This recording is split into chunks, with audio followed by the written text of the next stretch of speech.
Hello, everyone. This is Devin Thorpe for Your Mark on the World, and we are fortunate this afternoon to have with us a celebrity of tremendous proportions, Chris Waddell, who is one of the most decorated monoskiers in the history of the Paralympic Games.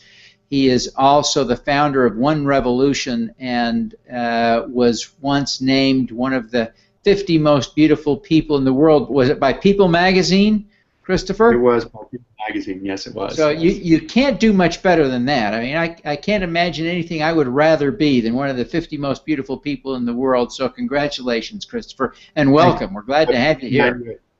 Thanks. Yes, I peaked in '98. So yeah, it's been all downhill from there.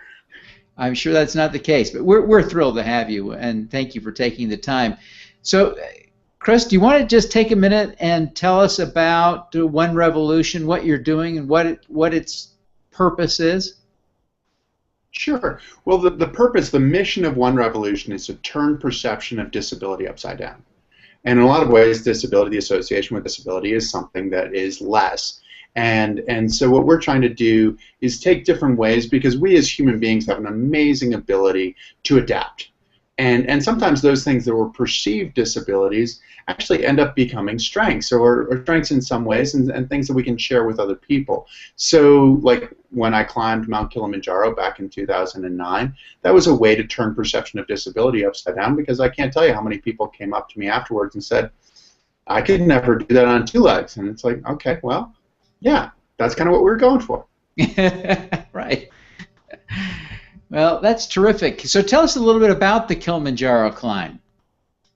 Kilimanjaro climb, one of the things we were looking for is we were looking for an opportunity to, to really draw a lot of attention. And so we did two things when we decided to climb Kilimanjaro. One, we decided to climb it and tried to figure out how I would get to the top, which was a huge challenge. But then we also wanted to document it, because I feel like if you don't tell the story, it didn't happen.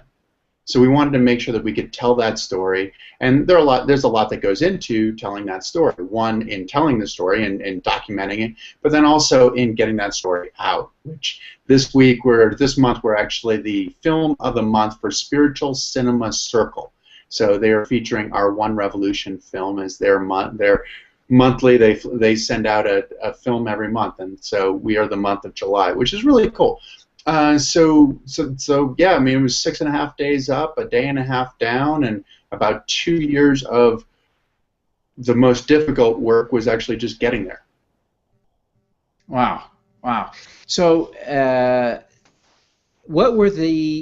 how did you do it? Can you describe just a little bit of the process you used for climbing? Because it would be a little different than for most people. So tell us about how it worked. Sure. Well, I mean, as I am a paraplegic, so I can't, I can't move my legs, I can't feel my legs, so that makes climbing a little bit more challenging. We used a vehicle that I like to think looks like a Mars rover.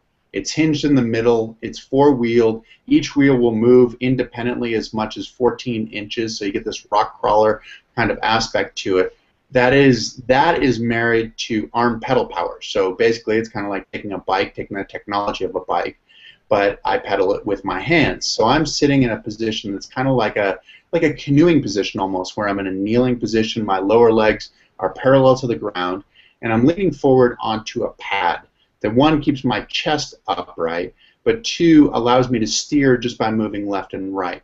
So I'm pedaling on this this Mars rover married to arm pedal power, going up, and that's basically kind of what we did. We used 26-inch wheels, four 26-inch wheels with 4-inch wide tires, the Surly tires that are designed to be ridden on the snow. We used them on the dirt so that we wouldn't, sort of distribute the weight a little bit more evenly. Quite a process. This was not easy, but you were able to get up the mountain under your own power. All the way to the top. Just an amazing achievement. 99.9% of us will never climb up there on two healthy legs. Forget doing it under the circumstances you did it. That's really impressive, and it does go a long way toward redefining and flipping the idea of disability sort of on its head. Tell us a little bit about your story. Let's go back in time and talk about, if you don't mind, Chris, your life and career around the time of your accident. Sure. So I was a ski racer in college. I went to a place called Middlebury College in Middlebury, Vermont, and I was basically coming into ski season. Finished exams. First day of Christmas vacation, I went home. My brother and I went to the mountain where we'd grown up, a place called Berkshire East, and we took a few runs with some buddies. And in the middle of a turn, something weird happened. My ski just popped off in the middle of the turn, fell in the middle of the trail, didn't hit anything but the ground, and broke 2 vertebrae. And so, you know, life changed pretty significantly in that moment, or at least potentially. Wow.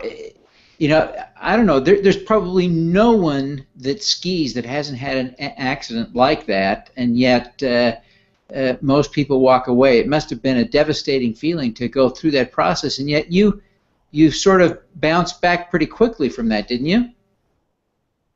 I bounced back really quickly, and I think that part of the reason I bounced back so quickly is that there's an amazing sense of self-preservation. I think it's really easy for a lot of us to look at that and say, oh, if that happened to me, there's no way I could go forward. I couldn't. And I've had numerous people share that sentiment with me. The thing is that you don't know what you're going to do until you're in that situation. And the idea of self-preservation was staying alive, and staying alive in a way that I could still do what I wanted to do.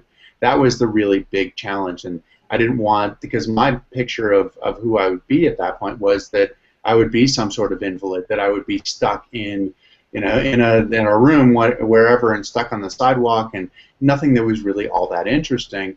So I set about trying to figure out how I could do exactly the opposite of what I was envisioning. I went back to school 2 months after the accident, which, looking back on it now, I don't know how I possibly made that decision to go to an almost 200-year-old school in northern Vermont in the middle of February after I just lost basically 50 pounds of muscle. You know, why would you want to do this? But it was the best possible thing for me, because socially, that was my rehabilitation, was getting back with my friends. Yeah. So when did you start to ski again? 362 days after the accident. So 3 days short of a year. My coach, a guy named Bart Bradford, who was my coach at Middlebury, orchestrated to get me a monoski. The monoski came in the middle of exams, but you know, we all have to have our priorities. So we went up to the mountain, and skiing is a bit misleading at this point, because I'd always known how to ski. I knew how to ski. I thought, okay, well, let's ski, and I ended up falling all over. All that first day, I never made one turn. I got up, fell over, got up, fell over, got up, fell over. And so, but yeah, so 362 days, I stayed part of the team at Middlebury, which was amazing, and actually captained the team as a senior, and they were amazingly supportive. I was really lucky to have that support system. That's great. And when did you end up competing in the Paralympic Games? I competed in the Paralympic Games. My first games were in 1992 in Albertville. And so I graduated. Middlebury's funny thing, Middlebury actually has a procession. So I graduated in the middle of the year, cap and gown, on skis. We had it at what's called the Middlebury Snow Bowl. And then pretty much the next day I hopped on a plane and started ski racing full time, and went to a training camp out in Colorado, and then went from there to Albertville pretty soon thereafter. And that was my first games in '92. And how did you do in your first games? First games, I won 2 silver medals in my first games, which was, in some ways, they were my greatest games. I didn't think I was going to make the team most of the year, made the team, and then ended up second in both the slalom and the giant slalom, and had more fun than I think I've ever had at a big event. It seemed like the pressure that had always been so difficult really was the pressure was getting there, I guess, and so I really enjoyed those games. And yeah, it's fun. How many more times did you compete? I competed in 4 winter games and 3 summer games. I raced wheelchairs in the summer, so the equivalent of running. I was a sprinter, 100, 200, 400, and 800 meters, and so yeah, so 7 games total through 2004 in Athens. That was my final games. Wow, that's an amazing athletic career. It's just amazing. I don't know if you know Henry Marsh, who is a Utah Olympian that may have kicked over once upon a time, but I'm a good friend with him. I think he competed in 4 Olympic Games, but never won a medal. Just so making it there. You way outdone him. So it's great to hear about your career. Let's come full circle now. Let's talk about what motivated you to create One Revolution, and when did you do that? What was kind of the history, the genesis of One Revolution? One Revolution came out of my athletic career in a lot of ways. I think that one of the things with being a Paralympic athlete is that you get an opportunity to to change people's perspective. If they see me go 70 miles an hour on one ski, it forces them to look at me differently as far as what it means to be a paraplegic, and I really enjoyed that. But I also felt like we didn't get quite the exposure that I would have hoped. We weren't on television at that point. Now it's much better. NBC went from like 4 hours of coverage in London to 50+ hours in where were we, in Sochi just recently, and so that's a huge step forward. But that really wasn't the case when I was competing. So the idea behind creating One Revolution and climbing Kilimanjaro was to try to expand that exposure and find a way to tell that story. And it's not a story of pity. It's not a story of if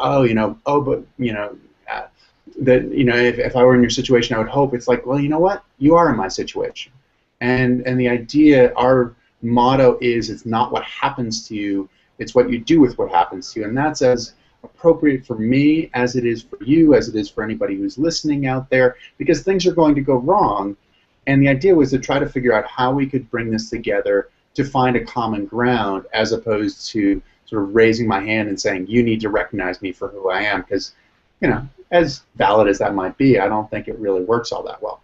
No. Well, you have had this tremendous success. You had this tremendous impact.